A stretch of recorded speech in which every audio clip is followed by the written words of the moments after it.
Alah, wajah filteran lho. Ngelok-ngelok nih aku wajah filteran itu Tanah iya lho.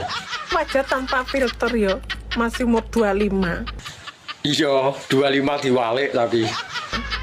Iki yo lek sampean iki bener serius dadi bojoku.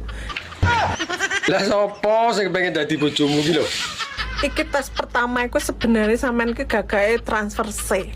Ora diomong gagah lho aku ra patheken. Durung ketemu aku tapi transfer C nang rekeningku 1 juta. Lah wong golek dhuwit direwangi adus keringet tok, trimo diwahne loko-loko. Mending tak nggo tuku mbako to, kena nggo diang. Habis ngono, salah satunya itu harus nyertifikat nih, lek gak rumah, tanah atau sawah atas nama saya. Belum pernah ketemu lo ya. Lah kok menak men omah doro iki lho nek gelem peken